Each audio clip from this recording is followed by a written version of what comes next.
And Kevin is our treasurer. And let's see, who else do we have here? Daniel Alm, why don't you say where you're from? There he is. How are you? Daniel is from the West End.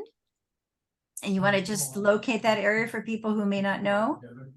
The Miracle Mile splits us in half, and we're at the border of San Anselmo. Bristol Park is to our south, and Sun Valley is to our north, and then the West End Village downtown. Great.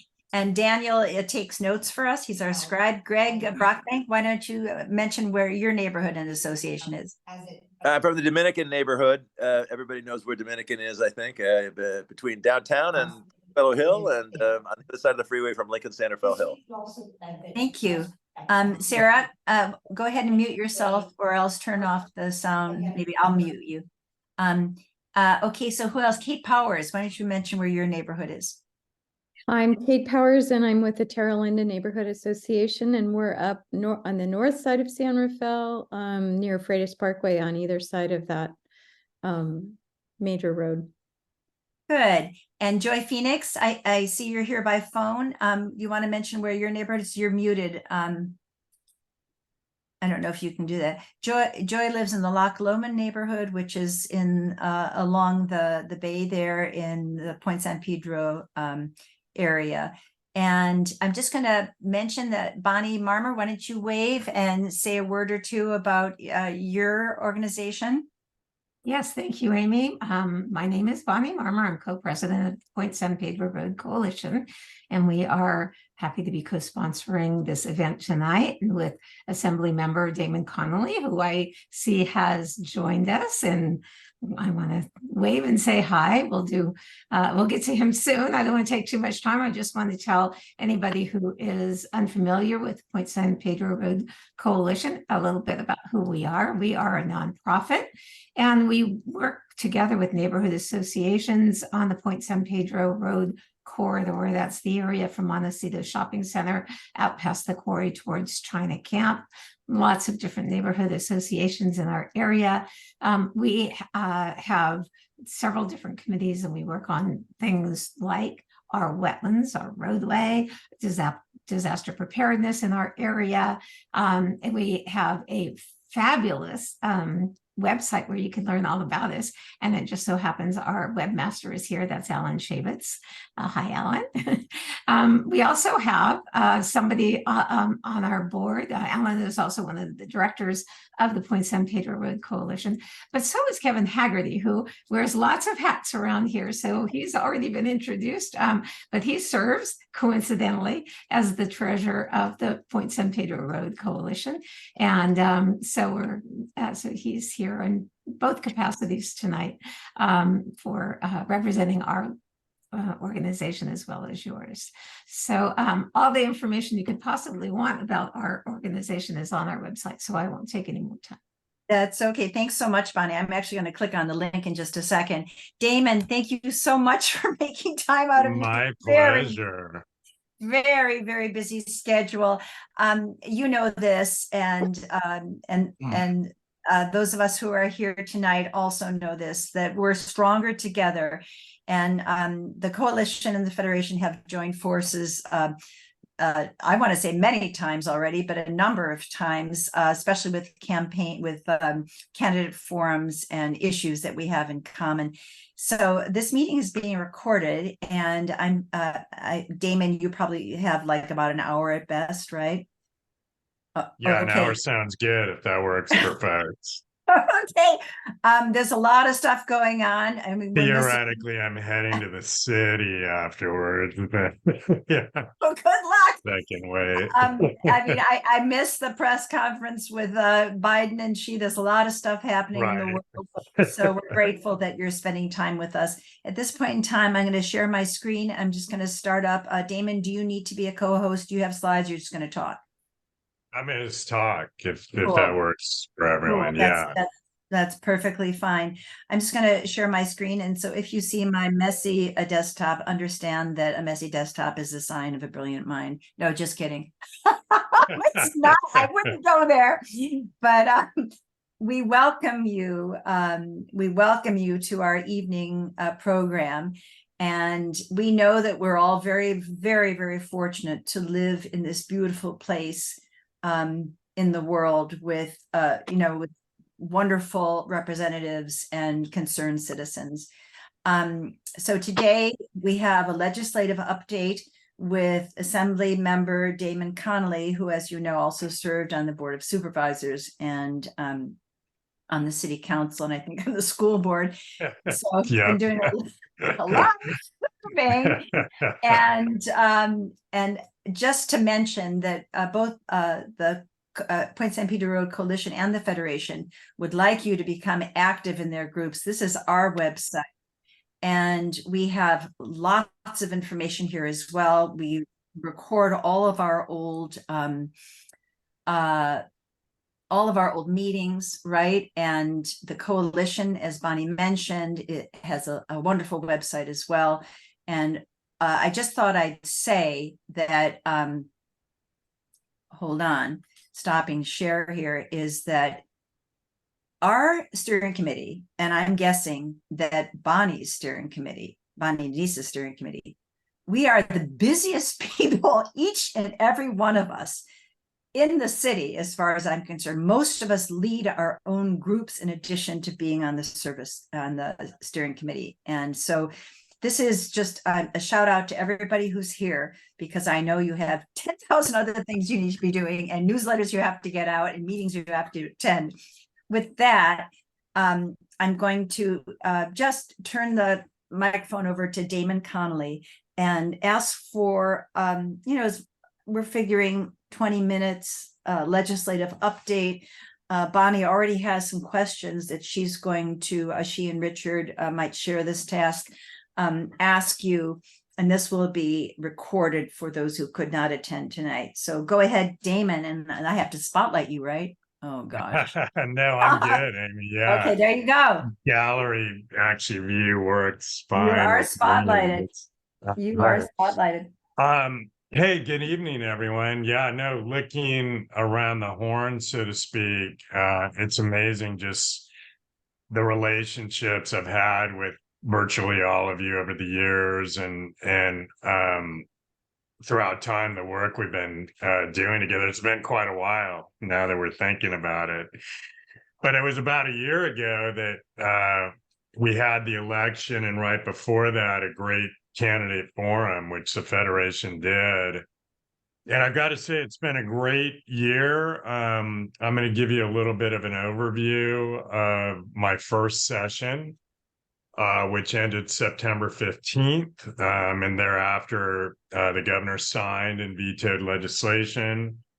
We can go over that a little bit. And I've had the good fortune of being back in the district full time since then through January. So as you recall, my district is all of Marin and southern Sonoma County up to Highway 12. So Amy, could not agree more. I mean, I think maybe I'm biased, the best district in the state, certainly the two best counties. And I think what's really given me the upper hand is really the opportunity to be that local voice in the state capitol. That's kind of what I ran on. I think when you look at school board, city council, county supervisor, community activism, all that has really worked to allow me to hit the ground running. The other key thing, and thank all of you, is I think what's particularly unique about this district is the people who are willing to step up as community members. All of you are doing that. I hear from you often. I think, let's keep this up, where I think I've spoken to the group or different permutations several times, and we'll continue that throughout the year as well. If there are any pressing things before I get in, though, let's connect before the first of the year, because we're actually now actively kind of whiteboarding new legislative ideas, budget requests, which are also kind of a key part of my job. If you're part of organizations or governmental entities, as the case may be, that are teeing up some budget requests. No time like the present to get those going as well. So it really starts with, again, the district I get to represent. So I went up there, not surprisingly, with a huge kind of climate focus, environmental protection focus, and was able to get on a lot of really good committees in that regard, including I'm actually the assembly head of the Joint Legislative Committee on Climate Change Policy. That's the body that kind of has broad overview over the main climate policies of the state, which, as all of you may know, are the low carbon fuel emission standards, renewable portfolio standards, cap and trade program, and something that's particularly taken a lot of effort right now is meeting our 100% zero emission vehicle goals by 2035, if not sooner. So we'll talk a little bit about that. I'm on the Utilities and Energy Committee. So that's where a lot of the ground level work on transmission, grid reliability, interconnects, EV charging technology and infrastructure, all that is playing out. And of course, keeping our utilities honest and responsive as well as part of the mandate of that. I'm also on the Budget Committee, and particularly a subcommittee number 3, which actually deals with climate, energy, transportation, and the like. So a lot of thematically, a lot of things that intersect, where really I've been able to get in a position where I think I'm one of the key folks leading in the legislature now on a lot of these issues that the North Bay has long led on. So that's been really cool. Wildfire prevention is obviously a huge issue for our communities. At my request, the speaker formed what's now called the Select Committee on Wildfire Prevention. I chair that. We've already had 2 committee hearings, the most recent one covering the huge issue of insurance coverage and wildfires, right? So we're going to get into a little bit more on that. I'm on the Judiciary Committee with my background as a lawyer. That's been really cool, dealing with civil rights issues, LGBTQ, and access to our court system, which is always big. I'm on the Agriculture Committee. Not bad for a San Rafael guy, right? But it turns out, as we know, there is a lot of agriculture in our area, particularly when you include Sonoma County. And I think in particular, we've really been leaders on sustainable ag, organic farming, how that ties into climate change, right? So I actually ran a bill package on that this year. We're going to continue to push those issues through not just the Ag Committee, but also all the other kind of climate related work that we're doing as well. I will flag and keep an eye on it. There may be actually a bond emerging, a climate bond next year that the voters will be able to decide on. And we're making sure that organic ag, sustainable farming practices are a key part of that. Just real quickly, I'm also on environmental safety and toxics. So a lot of things around pesticides. I'll talk about that for a minute in a little bit as well. I would say going forward, a couple of the huge issues that I'll be keen on, again, are wildfire and particularly the insurance piece. And then also in charting our renewable energy future, because right now we know we have these lofty climate goals, right? By 2030, by 2045. We are not on track to meet those right now. So we've got to supercharge some of these efforts. But it's going to require kind of thinking more broadly. Do we have the capacity to both produce that level of renewable energy, but also transmit it and get it to households and businesses. So the grid will continue to be a huge issue as well. So I was fortunate enough, and I kind of hit the ground running, so to speak, to introduce 21 bills. Not too shabby for a rookie. And we actually got 7 of those bills all the way through the process to the governor's desk. The governor signed 5 and vetoed 2. What we saw happen quite a bit, and there was actually kind of a record number of vetoes based on recent history this year, was concerns around the fiscal situation with the budget in the state. So a lot of good legislation that kind of had a price tag, so to speak, did not survive this round. I suspect we're probably in that for another year or two. Not to mention that the governor also has other considerations right now, as we know, relating to his own future. So that's kind of an interesting aspect of it at this time. So let's talk about the 5 bills that got signed. And hopefully you all are also getting my newsletters. We're trying to keep everyone up to date in the district over time. If not, please let me know and we'll get you on the list. AB 92, which will keep military-style body armor out in the hands of violent individuals, most notably mass shooters. This bill was part of a package of bills signed by the governor relating to more strict gun measures in our state. I think we can be proud of being leaders, but we need to do more. Too often, what we're finding now in these mass shooting situations, though, is that the people with the guns also have body armor on. They're able to oftentimes survive in order to prolong their rampages. The most notable case was in Buffalo, where that shooter survived a shot from a security guard and then went on to kill 10 people, including the security guard. So this is a move toward keeping that out of the hands of people who would otherwise be prevented from getting a gun in the first place. AB 319 was part of a housing package signed by the governor this year, very thankful.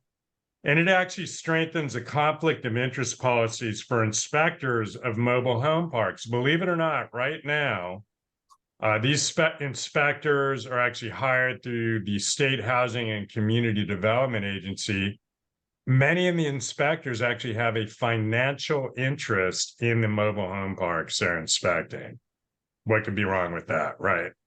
So this would actually impose conflict of interest rules, make sure that individuals do not have financial interest in the parks they are charged with inspecting. AB 935, many of you may have been following, expands and strengthens enforcement for the flavored tobacco ban law that Californians put into place through ratification on the ballot recently.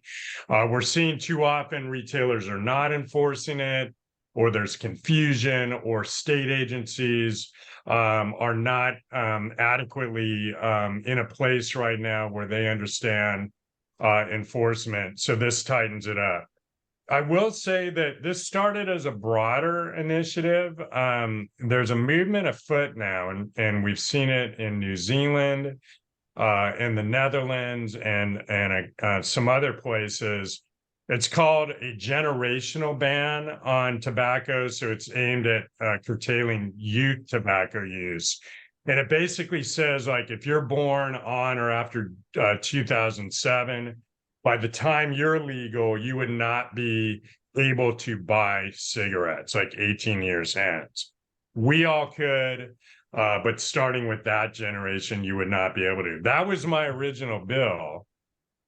It was a little bit much for California, I think, right now. But that having been said, Subsequently, the UK is now going in that direction. So I'm going to take credit for that here and now. But in the meantime, what we decided to do, and we can kind of circle back to the broader issue, it's not going away, is to do 935 in a way that will actually enhance enforcement of the existing law. Couple more. AB 1109 is a bill that I never would have imagined we needed. And it relates to a product called sodium nitrite, which is usually a meat preservative. But unfortunately, in recent times, youth are going online, think Amazon, right? They are buying sodium nitrite in high concentrations and using it to commit suicide. It's now an international issue. There's actually a federal prosecution going on in Canada based on a international racketeer who's doing this. I was recently interviewed on Toronto TV about it. Unfortunately, closer to home in San Jose, within the last couple of years, a dad had to walk into his son's room and find sodium nitrite at his bedside after his son had committed suicide. We met with those parents, others, and we were able to come up with a law, ultimately with Amazon's cooperation, which restricts the sale of sodium nitrite online to minors. It bans it. And also actually restricts all sales above a certain concentration where there's no legitimate use, and exempts businesses. So that bill has gotten a lot of national attention. And AB 1132, which restricts raising fees on residential and commercial solar. I worked with my colleague, Laura Friedman, on initiating the solar fee cap. There's a lot of stuff going on right now in rooftop solar. A lot of people, including myself, are disagreeing strongly with a lot of what the Public Utilities Commission is doing around net energy metering, the utilities, the notion that there should be an income-based graduated fee schedule, which also disincentivizes solar. These are all things that we're speaking out on right now. So if you have any thoughts on that, I would love to hear it. So would mention one bill that did not make it this year, but we're keeping our movement going forward on it. And you may have heard about it. It's Assembly Bill 99, which would have restricted the use of pesticide spraying along our state rights-of-way by Caltrans. As we know, communities like Marin, like Sonoma, have taken the steps to ban or restrict the use of these chemicals like glyphosate, otherwise known as Roundup, right? Because it's a probable or actually known carcinogen. Unfortunately, Caltrans often comes in and overrides that and actually sprays pesticides as their go-to way of dealing with weed abatement along our highways. We feel this should come to a stop. So AB 99 got a ton of support. Over 130 organizations weighed in. We made it through 2 Assembly policy committees, a Senate or Assembly Appropriations, overwhelmingly passed the Assembly floor, 2 Senate policy committees. And then we found out about something called the Senate Appropriations Committee. One of you should have warned me about it. They shelved the bill. Fortunately, I guess it's a 2-year bill, which means we'll be able to bring it back next year. If there are fiscal issues, and Caltrans, frankly, is overstating those, not surprisingly, we'll continue to work through those. But could very well continue to call on folks from the community to support that effort. I'll note that very cool is the fact that this bill was the idea of a Sonoma County mob. Oftentimes, the best ideas we're hearing are from our local folks. So again, keep your thinking caps on. If you have any ideas, hey, it might just turn into a law or certainly at least a bill. So that was a good example of that. In addition to legislation, we were able to secure almost $5 million in state funding for projects throughout the North Bay, again, underscoring that other role. Budget allocations. We got $1 million for major upgrades to the Golden Gate Village Playground in Marin City, $1 million for the Marin Community College District Science Field Station in Bolinas, which is a nationally recognized institution out there, $530,000 to purchase critically needed emergency medical equipment in our 4 volunteer fire stations operating in West Marin, much needed, and $2 million in partnership with the Sonoma County Community Development Commission to build the Tierra de Rosas project in the Roseland area of San Rafael, which is an affordable housing development that's converting kind of a dilapidated strip center there. So I think this is going to be a great model of what's possible. And again, a role we can play in getting state resources to where they're needed in the community. So 5 bills, $5 million. I think that's a pretty good start as a first-time assembly member, and we're just getting started. I also proudly co-authored 44 bills with my colleagues that made it to the governor, some of which made significant improvements to women's health policy, gun violence prevention, and the fight against climate. Again, that is a huge priority of mine. So real quickly, just some notable bills that were signed into law by the governor include SB 345, which improves protections for providers against the enforcement of these draconian laws we're seeing in Republican states around criminalizing reproductive and gender affirming healthcare services. So that we're just going to continue to make sure that California is in the lead on those issues.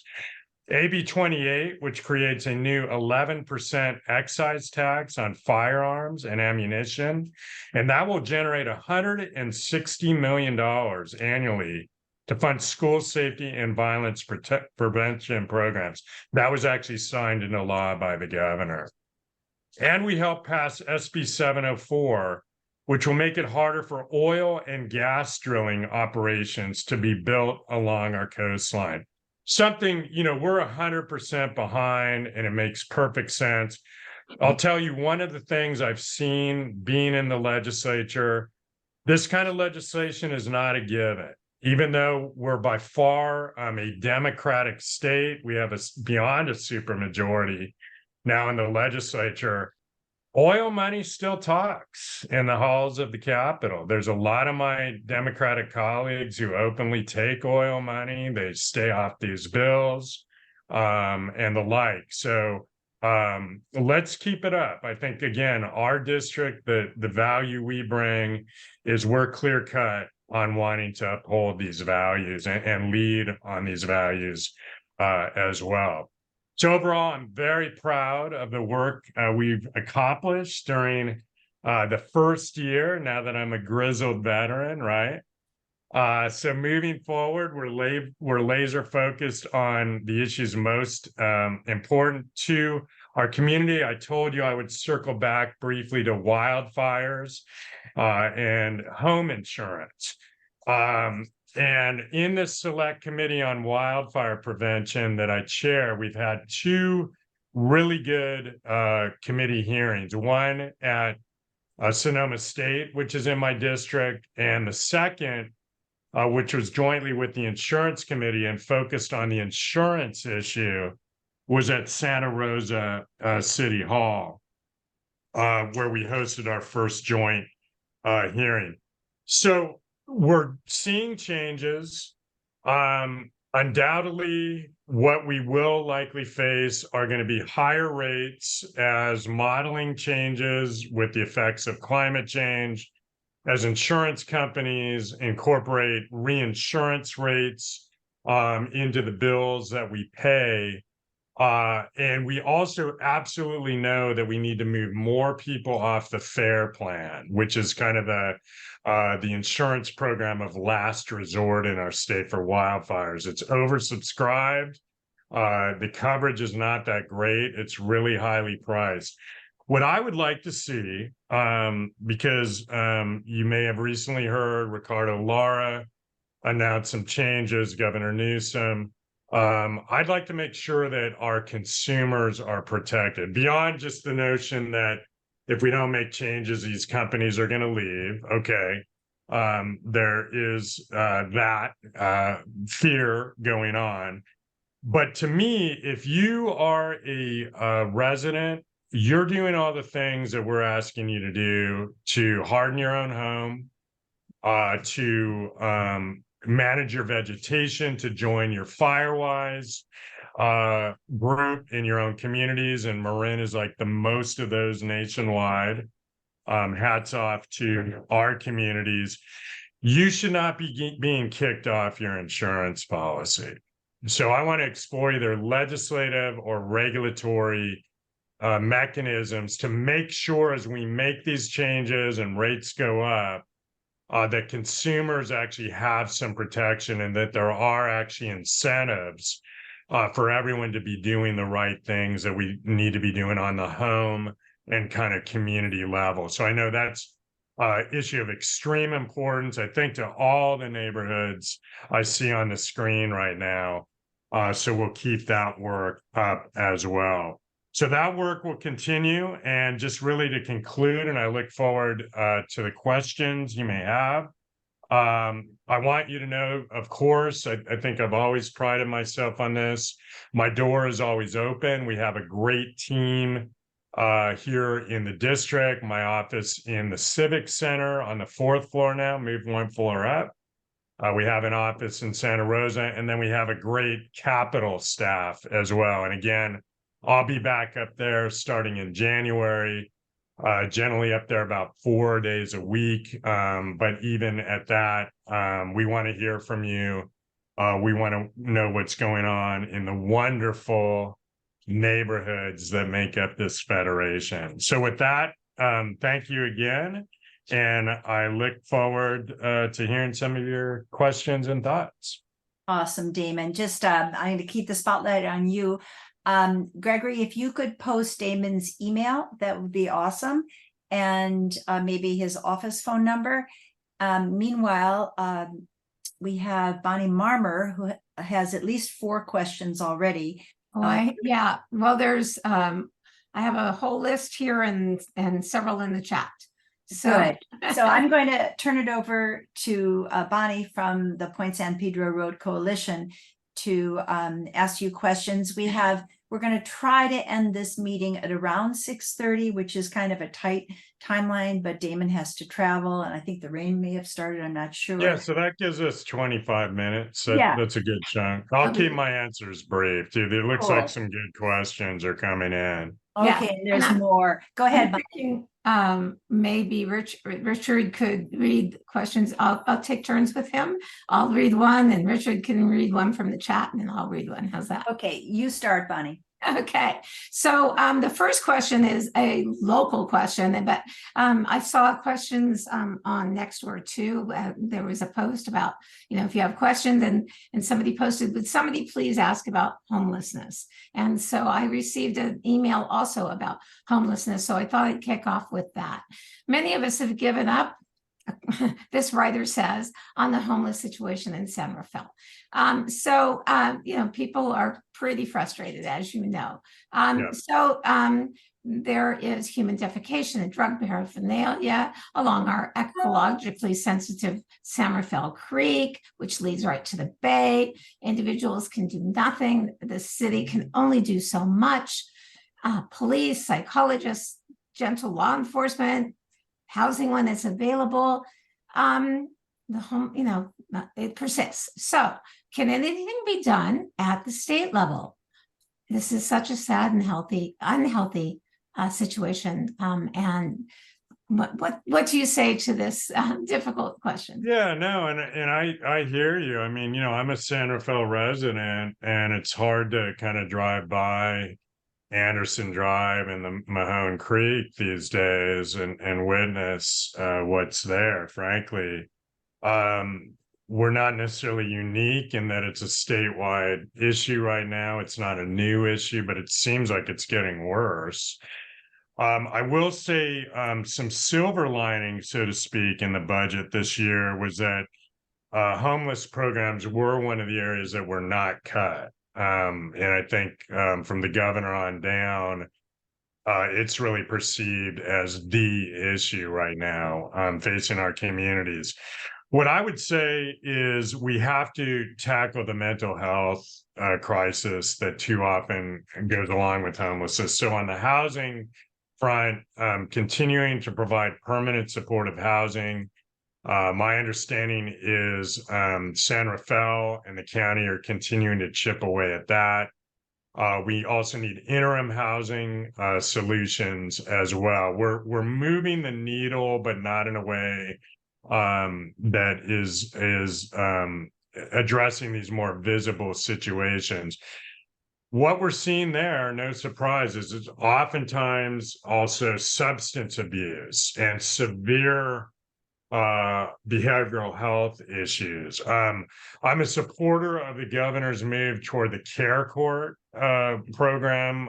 Many of you may have heard about that, where it's a way to get people, again, many who are on the street, before a judge to enforce a treatment program or get resources and the like. So right now, that program is a pilot, but I believe it will be going statewide.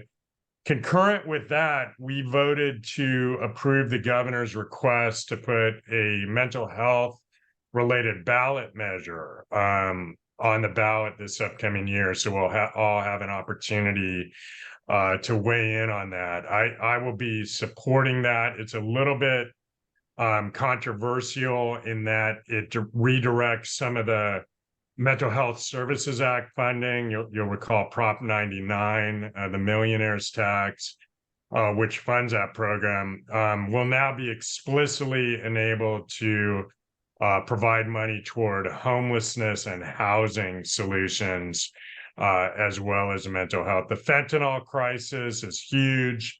That's taken up a lot of airtime in the Capitol, both this year and I suspect next year as well.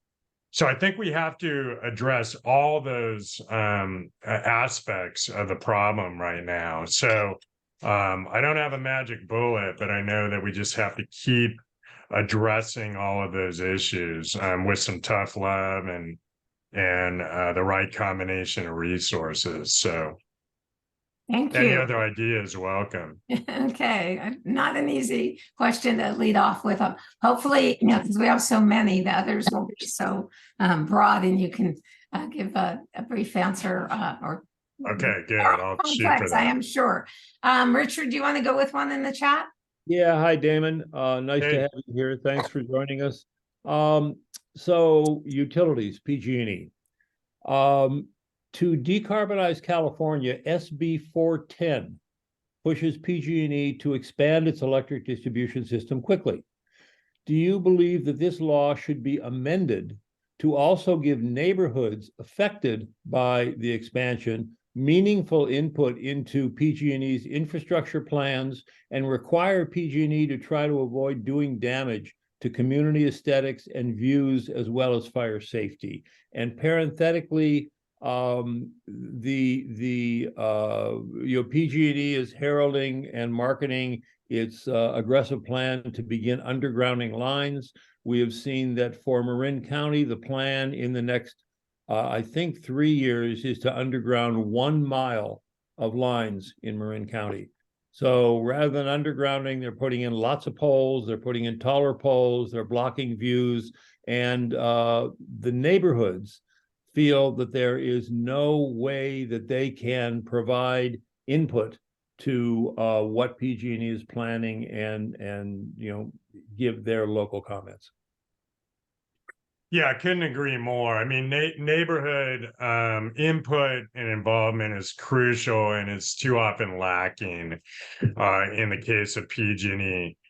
All these issues are teed up right now. I briefly touched on them to some extent in my remarks, but what I like about the Utilities and Energy Committee, when you combine it with like Budget Subcommittee 3, is we're getting into the weeds on these issues. So let's keep in touch on that. I know that undergrounding right now, there's several issues being raised about it, including the massive cost benefit, but certainly in neighborhoods, that's our ideal, as we've kind of pushed for a long time in a lot of our Marin neighborhoods. The other issue, of course, is the infrastructure piece. So yes, neighborhoods through effectively the PUC process should have an opportunity to weigh in right now on that as well. So let's for sure keep in touch on those issues. All right, great, thank you. Okay, I have a question here about what is happening on the state level to bring funding for sea level rise projects in our area. Yeah, it's a big opportunity right now because not only do you have state funding for infrastructure right now, combined with kind of climate adaptation goals, you also have a bunch of federal money flowing right now through the Inflation Reduction Act. We actually had a hearing specifically on that and opportunities as part of that joint legislative climate committee I mentioned that I'm heading up. So I think it's just a matter of collectively working at all of our local, state, federal, and regional levels, bringing that money back. I was just having a conversation today with someone about Highway 37 as an example, which is going to be as much an environmental and adaptation project as a transportation project. And we know that a lot of our coastlines in Marin will be facing this issue. So that's one of the things I'm committed to is continuing to kind of bring those state and federal dollars back to our community. I think there's some real opportunities to do that in the next few years. Thank you. Yeah, for us out here, we're looking at China Camp too, so that we're fingers crossed on that one. Kind of the mini Highway 37. Yeah, exactly. But I know you were instrumental in the beginning. Yeah, and things rolling on that. So we hope that energy continues. Richard. Damon, I think everybody is aware of the incredibly aggressive state housing mandate that was issued, and it has descended upon Marin. And there seems to be a lot of pushback, but in particular, I don't know what your water bill looked like this time as opposed to the previous water bill. Mine more than doubled for the same use. So the state housing mandate to add a significant. Richard, can I stop you there? Because no, I kind of I try to avoid next door, but when I happen to glance at it, I have seen that a lot. Yeah. Where I have to be honest, I did open my water bill with trepidation yesterday after reading that, and it did not rise that much. So why, just out of curiosity, why are certain bills doubling? So what is happening is that the water district implemented a significant increase in pricing, a 20% increase in pricing, but they charge on a tiered system, tier 1 through 4, where tier 1 is the lowest.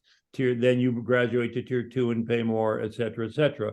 So they not only raise the prices, but they collapse the tiers. So it's much quicker to go from tier 1 to tier 2, and then quicker from tier 2 to tier 3 as the prices increase significantly. Is it still, but it's still like major water users, right? Like I think the average probably, yeah, granted 20%, but as Paula just mentioned, that's usually like $30. Well, the reason and the distribution for these large increases, there've been businesses that have posted on Nextdoor and showed pictures of their water bill. But it's a given that the current availability of water in Marin and water hookups and water, just can the county's water system absorb the number of units that the state is requiring Marin to build, and is this really the right way to go? Yeah, well, my feeling on the housing mandates. I think they warrant significant pushing back. But let me separate. Obviously, the water issue is somewhat related or very related. Yep. That having been said, I think we need water solutions notwithstanding that. I mean, even just given our current situation. So I've been very gratified to talk with several of the water board members recently about their plans. And obviously they ran on that and to bring about change. So I think there are solutions afoot to increase supply, whether that's better cooperation with Sonoma County, whether it's addressing our reservoirs, our infrastructure, in addition to other solutions like recycling and conservation. Okay, so housing. Yes, the numbers coming out of Sacramento are too high. I mean, I virtually ran on that in part in the campaign.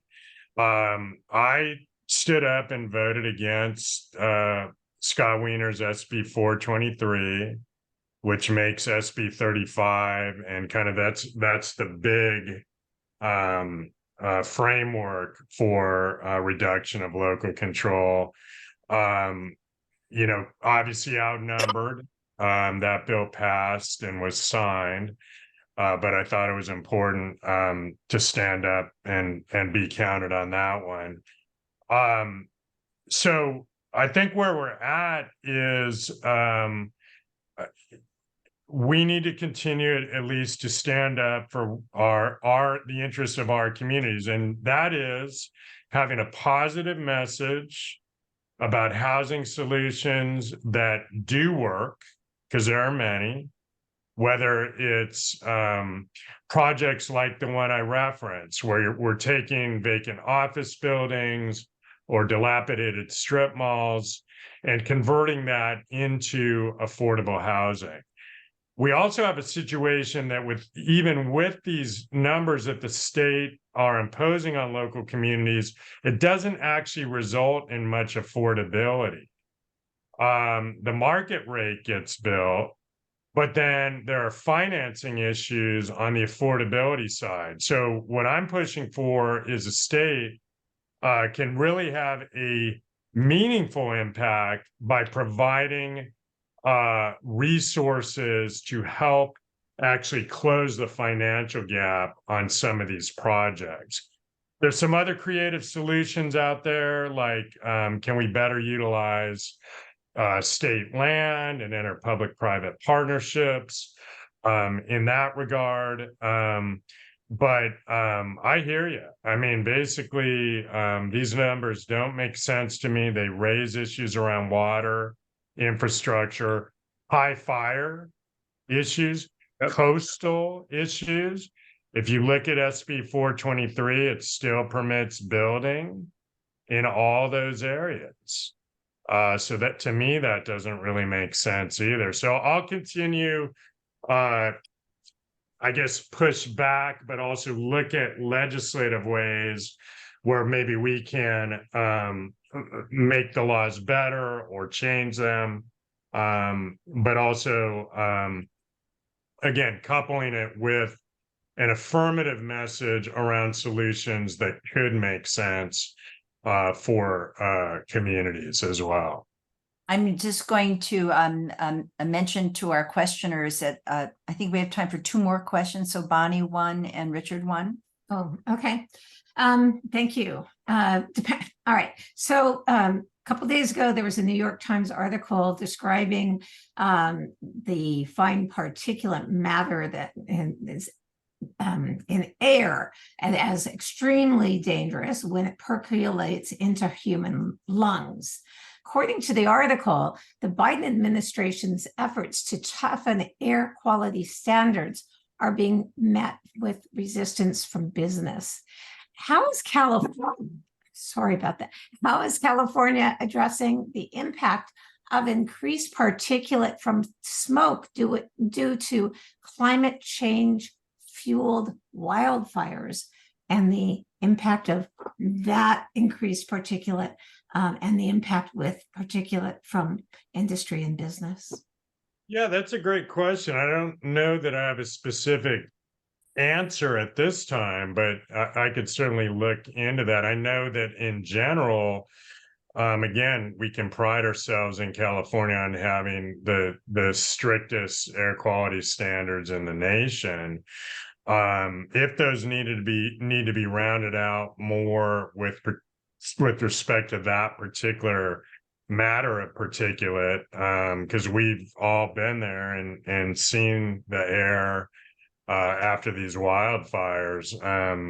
Let's look into that more. Yeah, I'd be happy to talk further about that. Thank you. Damon, this is a pretty local one, but it involves Caltrans, so I will send it your way. The Richmond San Rafael Bridge bike lane. I'm sure that you're aware of the background, the statistics. 18,000 cars a day are coming into Marin in 2 lanes because the 3rd lane on the upper deck is allocated to a bike lane that is used by fewer than 25 people a day during the week. Yet Caltrans has heard this. They are finishing up their 4-year study, and they are recommending changes and improvements, but do not include taking down that bike lane during commute hours. Given that the statistic of around 70% of the people who work in Marin live outside of the county and commute into the county, this is a major a major concern, and people are waiting hour and a half, 2 hours in commute times to get in the morning. Any comments on that, and any hope that Caltrans may reconsider at the end of the 4-year study?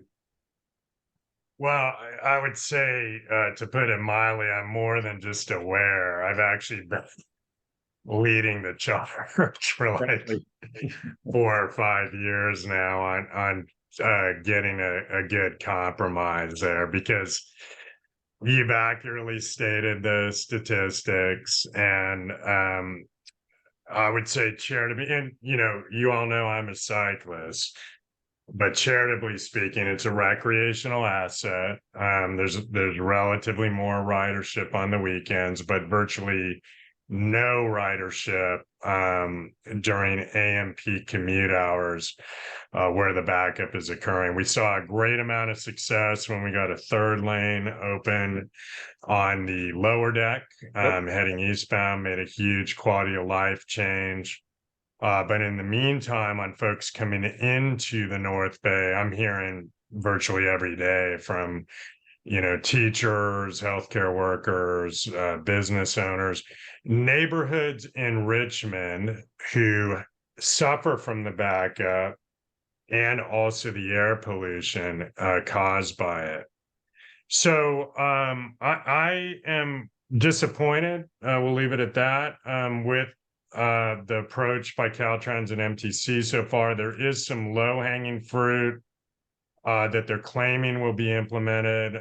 No time like the present, like let's get rid of the toll plaza, make it open road tolling, reinstitute a carpool lane that was on 580 headed toward the bridge, demand management. But what I'm proposing, simply put, is utilize a movable barrier and open up the 3rd lane during that peak commute time, and you can move it back. A further idea, and this was actually in a bill that I carried this year, I'll give Bay Area Council credit for it, is to simultaneously put a movable barrier on the bottom deck.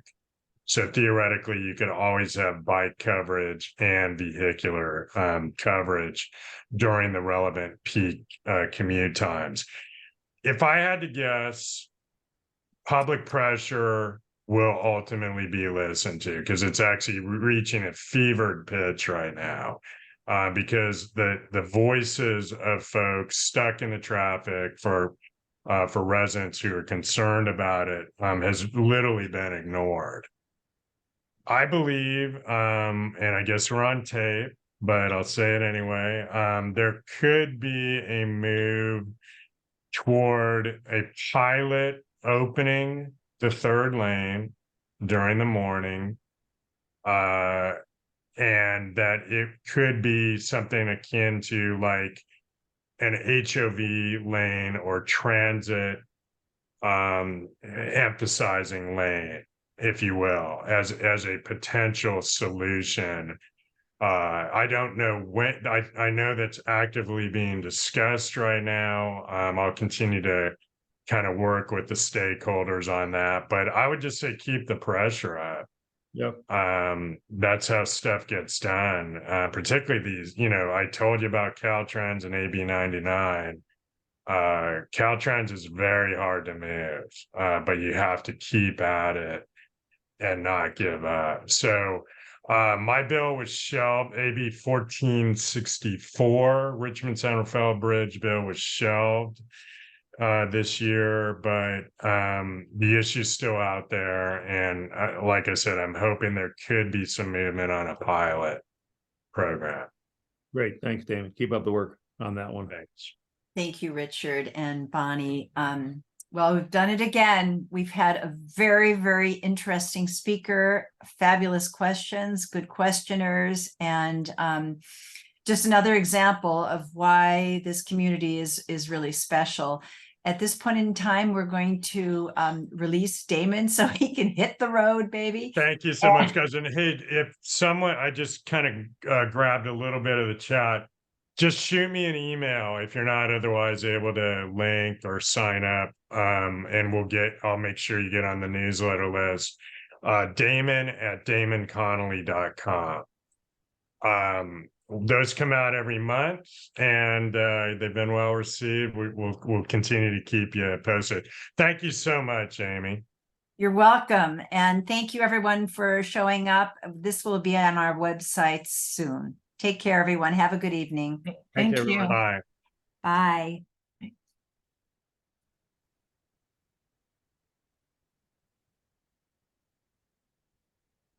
Sorry, Kate, we didn't get to your